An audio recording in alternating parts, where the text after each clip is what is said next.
Muy bien, entonces, buenos días a todos. Vamos a ver un par de videos para orientarnos hacia el tema mientras van llegando los demás.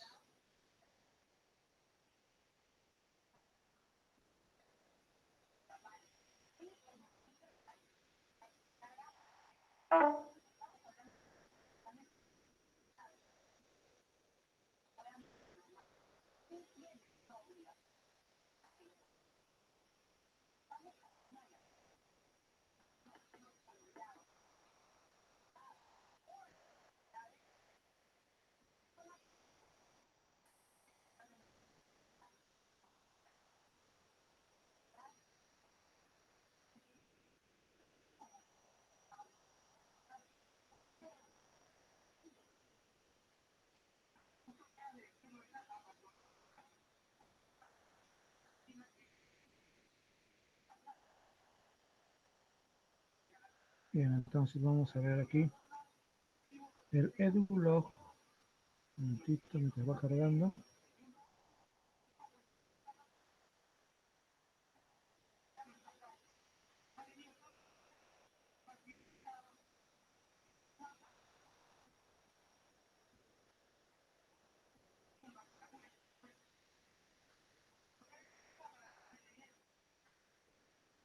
Con el tema que tenemos ahora, explicamos sobre el rol del Estado en tiempos de helada y friaje. Un momento, vamos a esperar que carguen algunos de estos videos. Hay varios. Se van a agregar también los dos videos del programa de Aprende en Casa de anteayer y ayer, que tal vez tenga más que ver con la próxima semana. Vamos a ver entonces eso.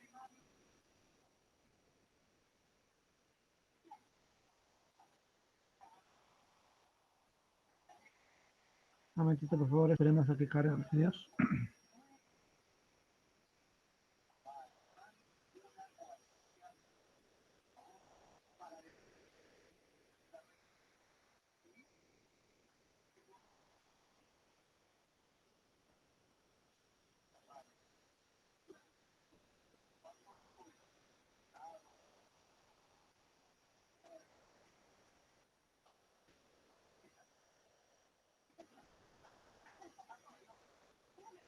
Vamos a continuar hablando entonces de la helada del friaje, pero en este caso, a partir de ahora, viendo qué hace el Estado para apoyar, ayudar a la población que sufre sobre todo de heladas y friajes, que es un sector importante de nuestra población que sufren estos tipos de problemas y que obviamente afectan su nivel de vida y sus actividades diarias.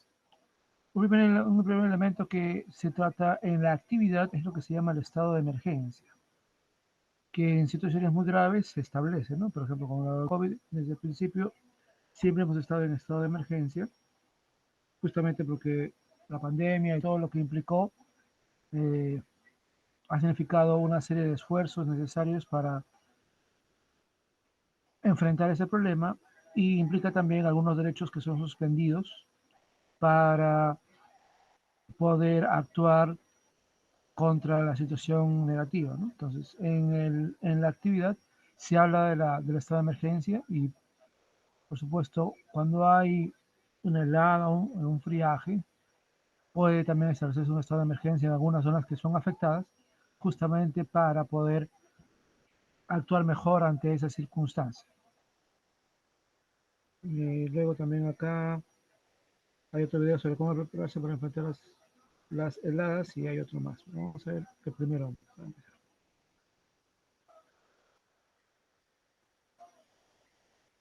Vamos a ver.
Continuamos en el programa. Bueno, acá estamos con el gel. Hay que insistir en esto, ¿ah? En todo momento, estar con las manos siempre aseadas, ¿ya? En todo momento hay que estar así, aseado. Esto se airea rápido, además. Solito se seca y se disipa, ¿ah? A ver, tenemos un mensaje de salud. Hoy el Perú abrirá sus puertas, balcones y ventanas a las 8 de la noche para aplaudir, agradecer y dar apoyo moral a todos esos héroes anónimos, médicos, enfermeras, bomberos, policías, militares que arriesgan su salud y vida trabajando en esta crisis por nosotros. A las 8 de la noche, la gente que salga y que aplauda a nuestros médicos, a nuestras enfermeras, a nuestros bomberos, a nuestros policías, nuestros militares. Están jugándose el pellejo, están arriesgando sus vidas. Bueno, yo les he recomendado, modestamente, que impriman el Decreto Supremo de Emergencia, son 8 páginas, y que lo tengan consigo, lo pongan en un plastiquito y lo tengan cuando necesiten desplazarse. La primera necesidad es la alimentación, las medicinas. Y bueno, de ahí hay otros rubros, ¿no? Pero están pasando cosas y el presidente ha dicho que la idea es que se debe acatar esto, ¿no? Porque no será necesaria la prórroga del estado de emergencia si la cumplimos bien. Y el estado de emergencia está resumido aquí. ¿Quién mejor que el doctor Luciano López, abogado constitucionalista, para que nos delimite algunos marcos? Doctor López, como siempre es un gusto, vía Skype. Buenas noches. Buenas noches, Jaime. Gracias por la invitación. A ver, hemos visto hoy algunas cosas, ¿no?, que sería bueno atender a la luz del Decreto Supremo. Peloteros, ¿no?, futbolistas ahí de barrio jugando como si nada, gente en las esquinas incluso ahí reunidos como si nada, los especuladores, las noticias falsas y empresas que están obligando a sus trabajadores a ir a concurrir a laborar. ¿Cómo se aplica eso en este decreto? Muy buena pregunta. En principio, el estado de emergencia significa que es una medida drástica pero constitucional que permite al presidente dar la suspensión, establecer la suspensión de los derechos ciudadanos, pero muy concretos. La libertad y seguridad personales. Quiere decir que estas personas que me has mencionado, fundamentalmente esos que están jugando fútbol, yo ahora también vi que había gente que está trotando en la calle o haciendo ejercicios, entiendo que quieren estar en forma o lo que fuera, pero la policía o las fuerzas de seguridad, las Fuerzas Armadas, pueden detenerlas porque está suspendida la libertad personal, incluso a los deportistas. La seguridad personal. Totalmente. Nadie debe estar en la calle. Las únicas maneras, situaciones excepcionales en las que pueden estar en las calles es porque algunas de las situaciones permitidas, situaciones de trabajo que tienen que ver con la cadena de abastecimiento de alimentos, por las situaciones que tienen que ver con el expendio de fármacos, por alguna de las labores que están autorizadas que tienen que ver justamente con estas cadenas de abastecimiento o de los servicios públicos. Estamos hablando de luz, estamos hablando de agua, algunas de los servicios que se han establecido, ¿no? Por ejemplo, gas y combustible, telecomunicaciones, limpieza y recojo de residuos sólidos, sí, los servicios funerarios, pero todo lo demás no. Entendemos a las personas, pero tienen que hacer la cuarentena. Este es un tema que tiene que ver con la sanidad pública. Eso es lo más importante ahorita. Entonces, ¿qué pasa con aquella persona que no está comprendida en estas excepciones? Y yo puedo estar sentado acá porque la excepción número J, o letra J quiero decir, dice medios de comunicación y centrales de atención telefónica. Si no tuviese el trabajo que tengo, yo tendría que estar en mi casa. Está en la cuarentena. ¿Qué pasa con aquellas personas que incumplen eso? Son detenidas, ¿de acuerdo? ¿Por cuánto tiempo? En realidad, como las garantías están suspendidas, Jaime, no hay una regulación específica sobre eso. Entonces, ahora, suena inconstitucional, ¿no es cierto? Porque una persona dirá... Arbitrario. No, es arbitrario, no se sabe a dónde me van a llevar y todo lo demás. Es que justamente por eso es que es una medida extrema constitucional que suspende esos derechos.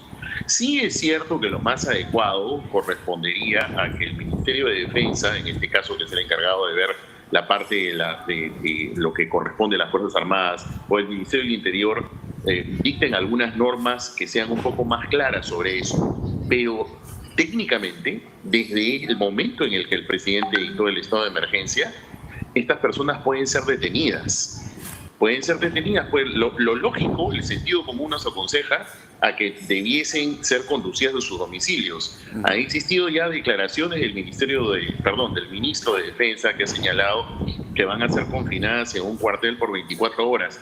Sí es conveniente, yo le he venido diciendo en redes sociales, que tampoco los ministros pueden estar regulando o normando a través de sus declaraciones a la prensa. Lo más recomendable es que dicten algunas normas muy puntuales que señalen estas reglas, que respondan de una manera mucho más concreta y no especulativa de quienes interpretamos las disposiciones para responder una pregunta como la que me estás haciendo. Doctor López. El sentido común aconseja, pero lo lógico es que para evitar estas circunstancias, la gente que no circule, solamente aquellos que tienen que hacer estas trabajos o abastecimiento son quienes deben circular, ¿no? Doctor López, a ver, ayúdeme usted a interpretar esto que tiene que ver con los centros de atención telefónica o conocidos como call center, ¿ya? Porque se han dado casos durante el día que, como dice acá call center, hay call centers o centros de atención telefónica que, digamos, su rubro o la naturaleza de trabajo son consultas para ciudadanos argentinos en la Argentina, consultas para venta de cosméticos o cosas por el estilo. ¿Qué call centers o centros de atención telefónica son los que sí pueden seguir laborando con las debidas condiciones sanitarias, es decir, el metro de distancia, mascarilla, etcétera, etcétera, respecto a los que no pueden trabajar? ¿No es acaso que tienen que solo trabajar aquellos que están relacionados a la emergencia? Es la interpretación más adecuada de acuerdo a lo que establece el decreto supremo que establece el estado de emergencia. Concretamente a tu pregunta, si el decreto que establece el estado de emergencia es para cubrir los servicios esenciales de alimentación, de fármacos, de lo que tiene que ver con los servicios que hemos hablado, electricidad, luz, servicios de limpieza, funerarios, el call center se supone que debe estar alineado a la prestación de ese tipo de servicio. Entiendo también porque el decreto supremo, a ver, paréntesis, concretamente, si uno ve el artículo 4, claro, te dice call center, ¿no? Eso también, y no está lo suficientemente especificado. Entonces nos fuerza a tener que hacer una interpretación de puro sentido común y de contexto. ¿Qué cosa es lo que dice el decreto supremo? Que está declarando un estado de emergencia para mantener los servicios básicos. Entonces, ¿cuál debiese ser la regla? Que debe ser el call center que esté alineado a la prestación de estos servicios básicos. Así es. Atención de seguros, atención, por ejemplo, de líneas bancarias, porque, por ejemplo, los bancos deben seguir prestando sus servicios al menos de la manera virtual o algo por el estilo.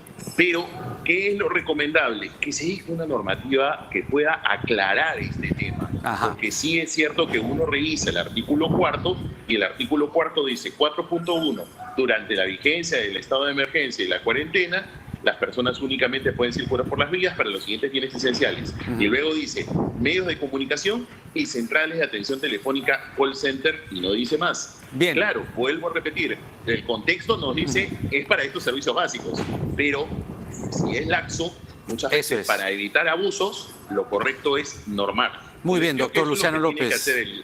Muchas gracias. Momento, ¿no? Muchas gracias. Hemos volado en tiempo. Gracias, gracias como siempre, el doctor Luciano López atendiendo nuestras consultas, y espero que usted también absuelto en parte de estas cosas que todavía, digamos, hay mucho que dilucidar. Gracias por estar ahí del otro lado. Viene la central de informaciones con Valeria Fuertes, le damos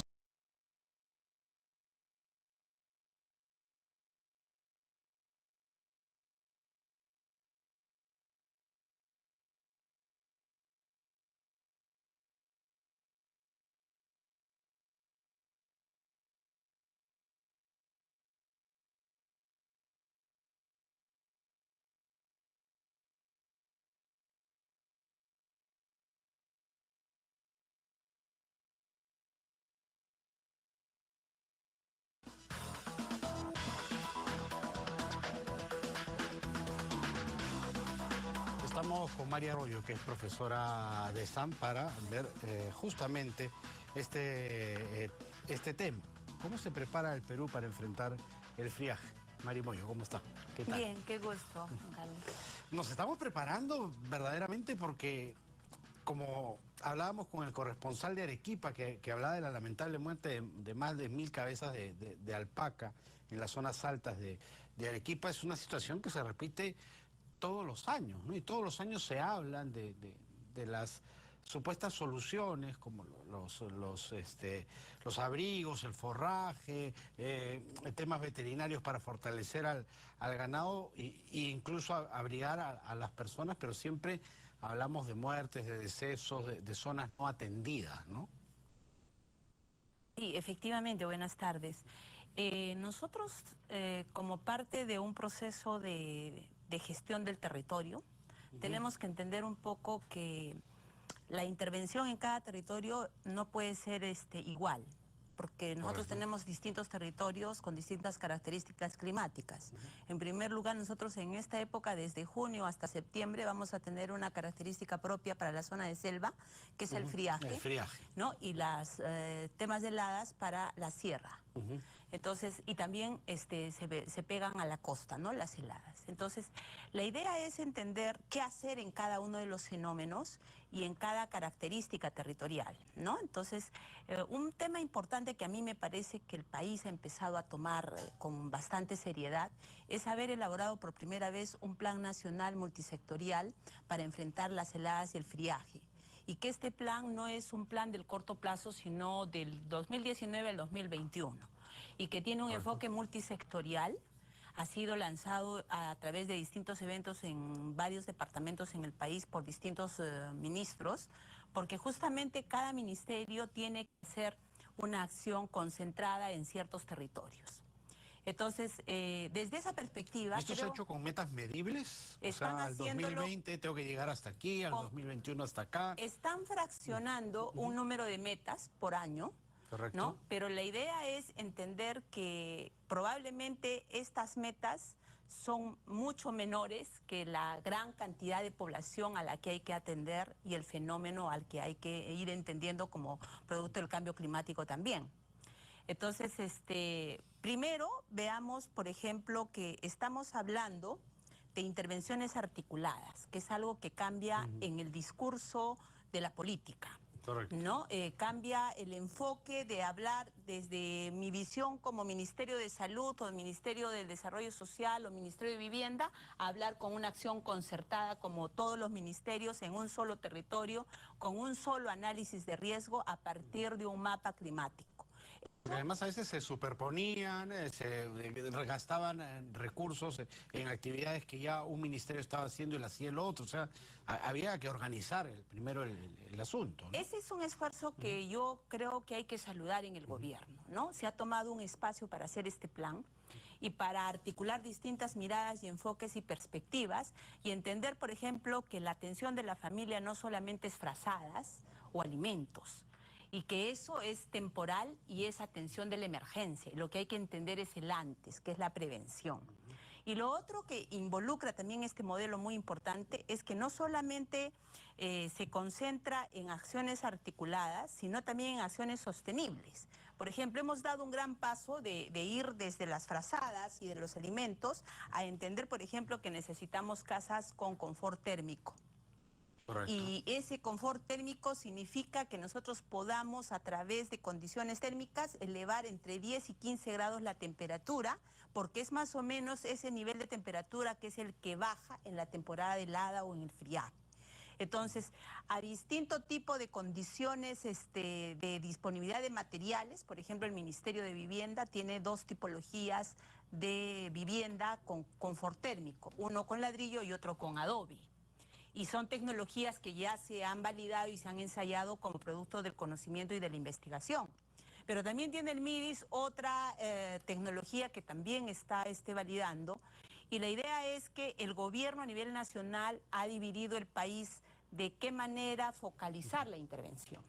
Esa focalización va a permitir que no solamente en un territorio actúe el Ministerio de la Inclusión Social, sino también el Ministerio de Vivienda con agua y saneamiento, por ejemplo. Claro. ¿No? Que generan graves problemas de salud. Así es. Y que también se intervenga, por ejemplo, con la vacunación para que tengamos protección contra el neumococo y entonces protejamos la salud de la vida de las personas y sobre todo de poblaciones más vulnerables. Porque en este fenómeno hay que entender que hay un ciclo de vida que hay que atender. Una cosa es atender a niños, otra cosa es atender a adultos, ¿no? Y lo otro es la población adulta que está en edad de trabajar, que también necesita ser atendida porque es afectada. Pero no solamente es la vida de las personas, es también los activos.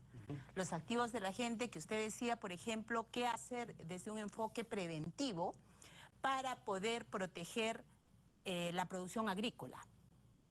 Claro, que la helada la quema. Así es, ¿no?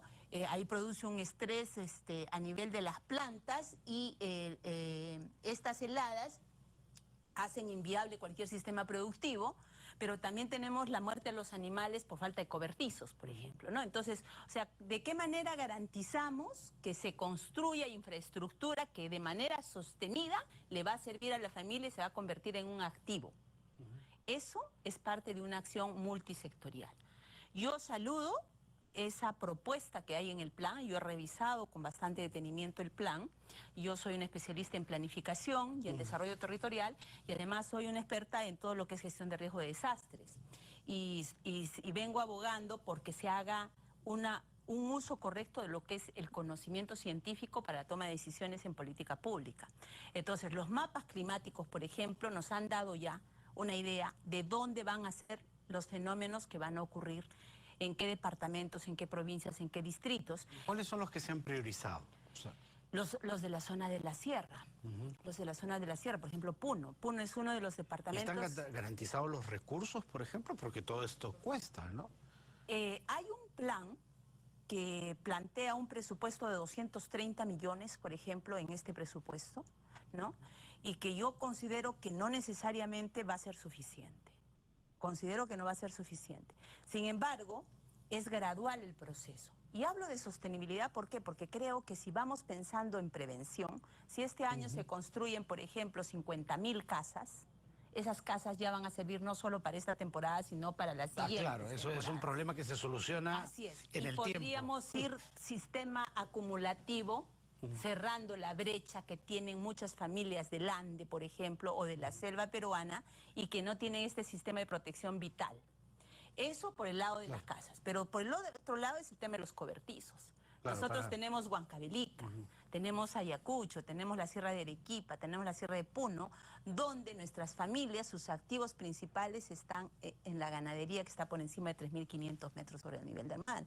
Entonces, ¿de qué manera, por ejemplo, INAGRI, que es el Ministerio de Agricultura, coordina todo este sistema también para que las familias puedan garantizar que sus animales no mueran? Claro, que son de lo que viven. Así es, O ¿no? sea, Entonces, y arruinas la economía familiar si es que pierden las cabezas de ganado. así es. Entonces, yo siento que hacia ahí hemos avanzado en por lo menos entender con claridad que tenemos que pasar del discurso de la respuesta, de la demanda que se da en el desastre, a pasar al tema de la prevención. Claro, Pero falta de recolectar avanzar. frazadas, ¿no? Falta avanzar. Creo yo, por ejemplo, que es fundamental pensar en módulos educativos, porque no podemos mandar a los niños a la escuela en el Ande cuando hay helada o cuando hay friaje y los colegios no tienen ningún sistema de confort térmico. Y cuando Entonces, se tienen que trasladar además grandes distancias para llegar a la el nivel de escuela, exposición es muy alto. Entonces, estamos pensando en productos, en instrumentos que está creando la política pública nacional a través de los distintos ministerios y que les está dando un nivel de concentración en ciertos puntos de los territorios que van a ser afectados y que los mapas climáticos que ha venido haciendo el CENAMI le está dando la posibilidad al Estado de focalizar. Eso a mí me parece que es un paso muy en serio en la política, que nos va a permitir hacer corrección de lo que estábamos haciendo, de cambiar del enfoque de la recuperación a pasar al enfoque de la prevención. Perfecto, perfecto, muchísimas gracias. El tiempo se nos queda corto, pero bueno, por lo menos nos ha dado un aliciente, que el plan está ¿ya? Y ya empezando a ejecutarse, así que esperemos que el 2021 no tengamos que reportarlo. Sí, yo creo que ahí también hay que añadir de que es necesario que no se entienda que el plan le corresponde al gobierno nacional nomás. O sea, aquí el gran reto es no solamente desarrollar tecnología para los otros servicios como educación, como salud, cómo vamos a llegar con esto, cómo vamos a llegar a proteger mejor los cultivos, la programación del sistema agrícola, del sistema productivo agrícola. Tiene que ver también con la participación del gobierno regional, del gobierno local, y eso en el país es una gran debilidad, la articulación intergubernamental. Perfecto. Muchísimas gracias a usted. Mari Moyo ha estado con nosotros en el bloque económico.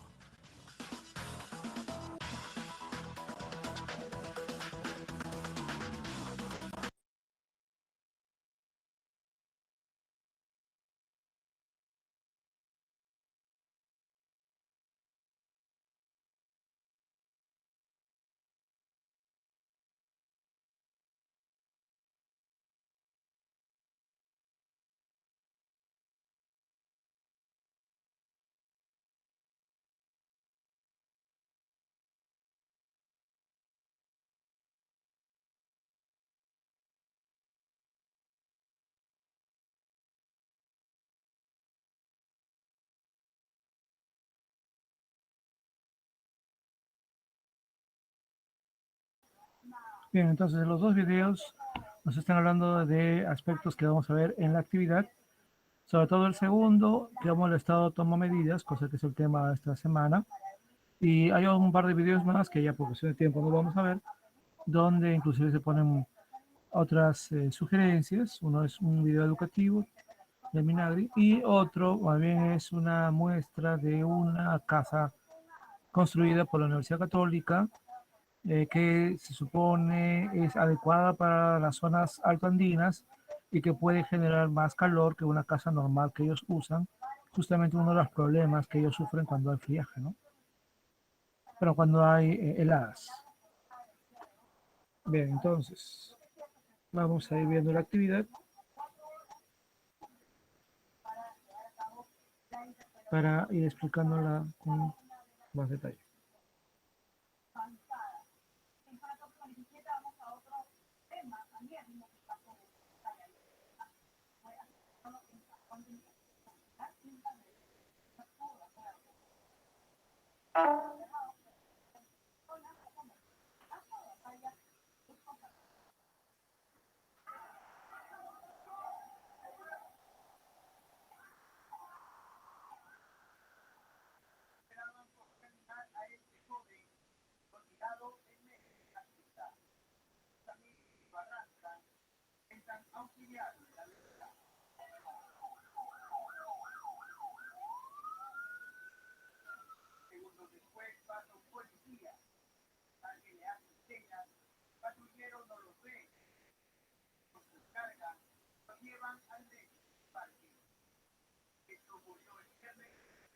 Un momento, por favor, está cargando.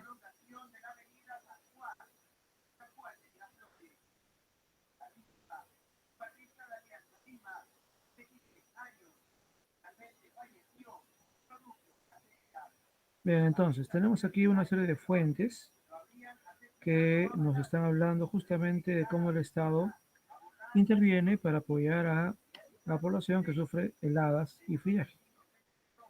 En primer lugar, la fuente 1 nos habla del plan multisectorial ante heladas y friaje, indicándonos una serie de medidas muy cercanas también, por ejemplo, lo que el segundo video nos ha mostrado, de que el Estado obviamente tiene planes en este aspecto.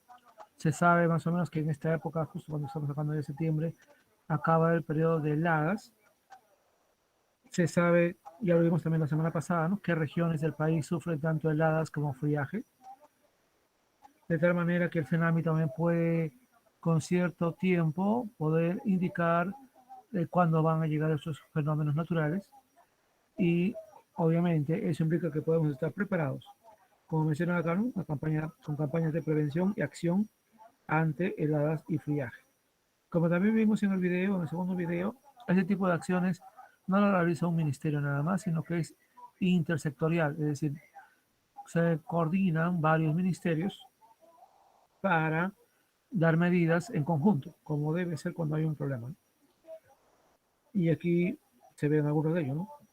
Ministerio de la Mujer y Poblaciones Vulnerables, el Ministerio de Vivienda, Construcción y Saneamiento, el Ministerio de Agricultura y Riego, ¿no? Igualmente Educación, Salud, Desarrollo e Inclusión Social, Energía y Minas, Transporte, Comunicación, además de otras instituciones como Defensa Civil, por ejemplo, ¿no?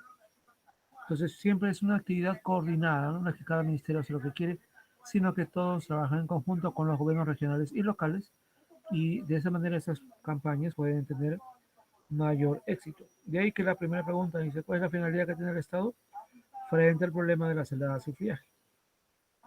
Ojo con la palabra clave acá que es prevención, ¿no? Campaña de prevención. Que ocurra es imposible evitarlo, pero que prevenirlo para que afecte lo menos posible, esa es la idea detrás de todos estos planes. Entonces, un periodo de helada o de friaje sin ninguna campaña de prevención, obviamente va a causar daños económicos y en la salud de las personas, implicando pues la muerte de animales, la enfermedad de las personas y problemas como los que hemos visto en el segundo video, descritos por la expositora. Pero acciones dentro de una campaña pueden realmente reducir a lo mínimo los daños y realmente hacer que no haya mayor pérdida a pesar de todo el problema, ¿no? Y esa es la idea detrás de toda campaña de prevención, ¿no? La fuente 2 nos habla de un ejemplo de estado de emergencia, ¿bien? Y en este caso, por la presencia de heladas y nevadas. En el primer video vimos un estado de emergencia por el COVID, ¿no?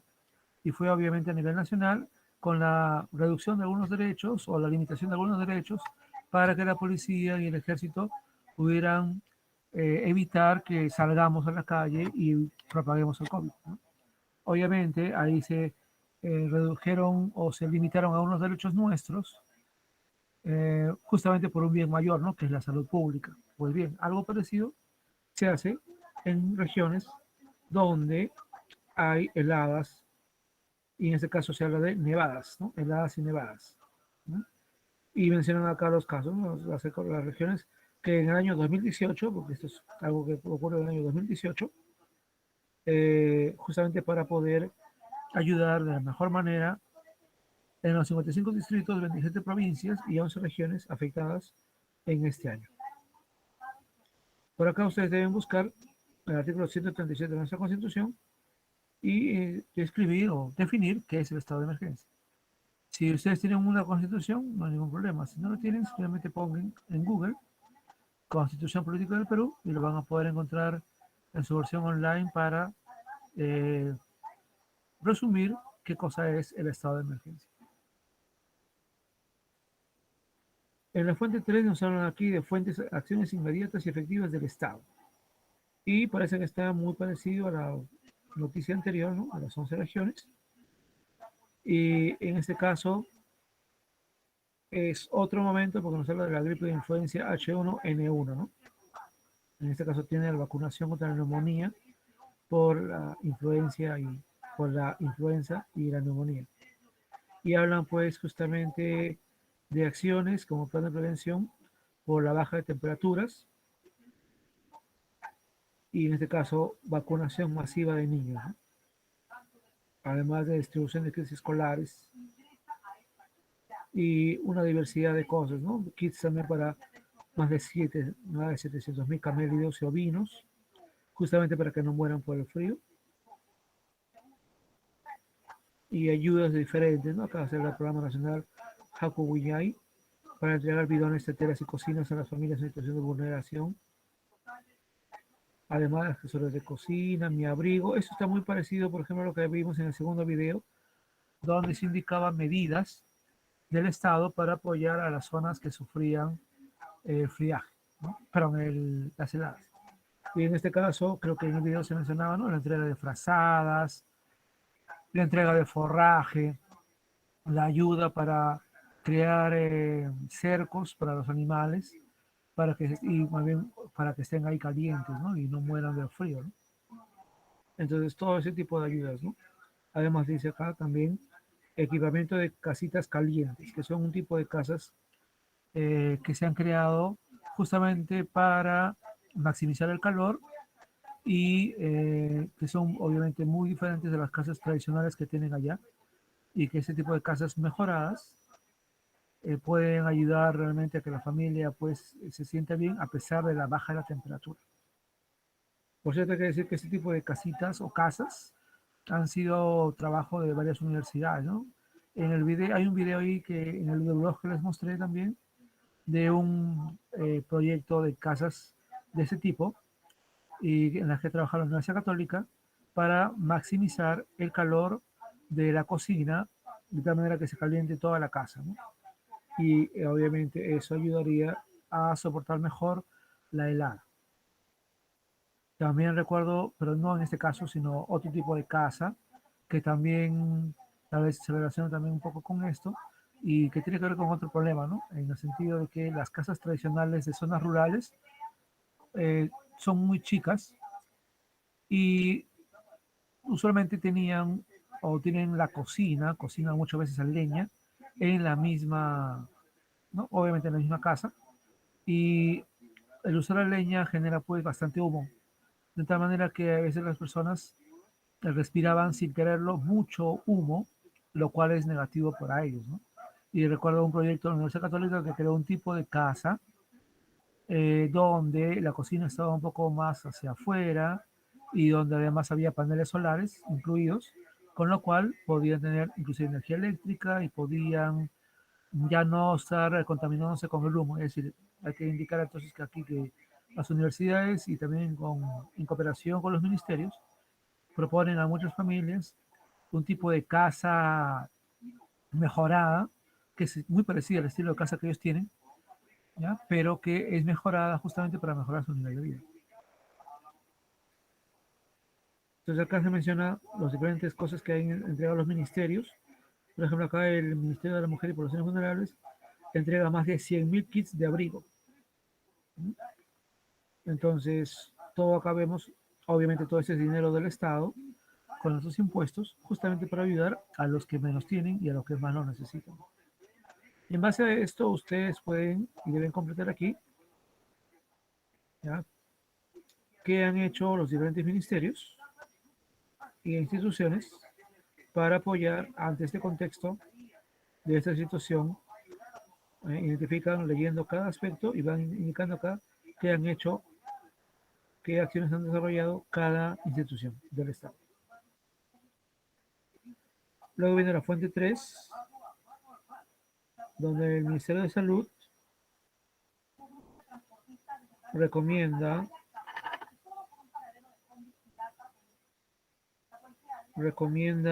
medidas frente al friaje en la selva. Baja.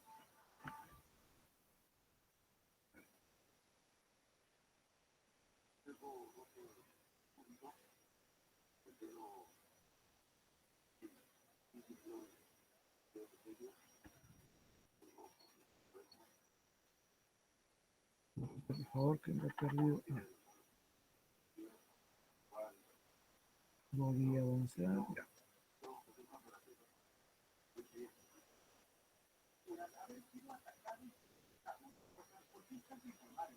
Bien, acá entonces se ven también medidas, en este caso del MINSA, pero frente al friaje en la selva, ¿no?, que es una situación diferente. Como sabemos, en la selva, las temperaturas son altas y cuando llega el friaje, realmente ya no hay el brillo solar de antes y hay una sensación de frío, ¿no?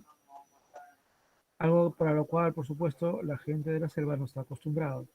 Entonces aquí también se menciona una actividad de diferentes instituciones, ¿no? Ministerio de Salud, Direcciones Regionales de Salud, de Madre de Dios, Ucayali, Puno, Cusco, Junín, Pasco, Huánuco y Loreto, para apoyar a las personas que de alguna manera por la baja o el descenso de la temperatura pueden tener problemas respiratorios, ¿no? Como dice aquí, ¿no?, tratar las infecciones respiratorias agudas.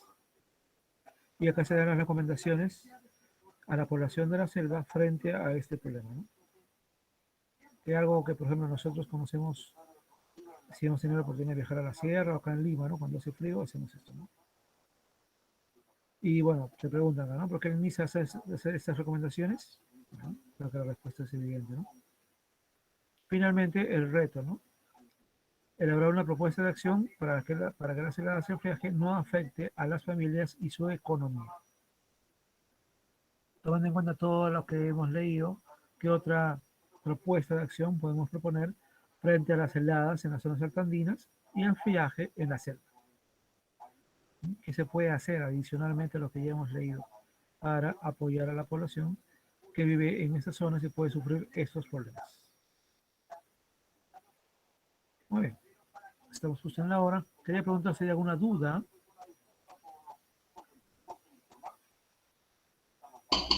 No, profesor, todo claro. Ok, Jairo, Gracias, profe. Hasta luego, chicos. Hola, Joana, ¿qué tal? Bien, somos 18 el día de hoy. Bueno, más o menos. ¿Hay alguna duda por ahí? ¿Se entiende lo que tienen que hacer? Lo que hemos intentado es que haya algo concreto por cada actividad, ¿no? Cada fuente ayuda y los videos también ayudan, por cierto. Pero de ver los otros dos videos que están ahí, que ya por cuestión de tiempo no hemos visto, sería bueno para ustedes también. ¿Ya? Y voy a hacer algunas consultas sobre los dos videos de Aprende en Casa que he dado ayer y anteayer para ver si los subo. De repente tiene más que ver con lo de la próxima semana. Voy a hacer esa consulta. Si, porque incluso esos programas de Aprende en Casa ya hablan de, bueno, creo que un aspecto diferente, ¿no? Ya cómo el Estado ayuda o colabora para que la población pueda seguir produciendo a pesar de la altura, o a pesar del friaje, o a pesar de las heladas, y de esa manera poder exportar su producción, ¿no? Ya se habla un poco de comercio internacional, inclusive ayer se estaba hablando de los créditos, ¿no? Como el Estado da créditos a los campesinos de zonas de altura, o dependiendo también la producción que tengan, la cantidad de animales que tengan, para de esta manera apoyarlos en su desarrollo económico, ¿no? Creo que va mismo por otro lado, pero voy a hacer la consulta. Si tuviese algo que ver con lo que vamos ahora, tal vez lo pondremos, ¿no? Si no, lo esperaremos a la próxima semana. Ok, profesor, gracias. Jairo, no se te entiende. ¿Quieres preguntar algo? Gracias. Nos vemos. No, no se entiende bien. No sé por qué. Debe ser porque vibra mucho.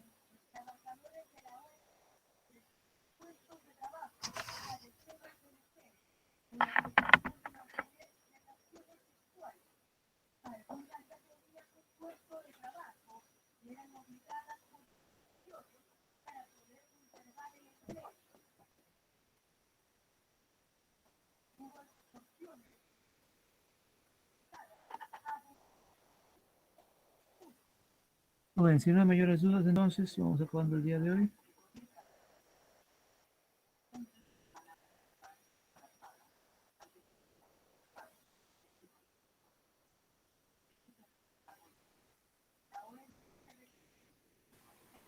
Buen día, profesor. ¿De acuerdo? Repito, por favor, estamos deteniendo la grabación. Se mirará más tarde a todos.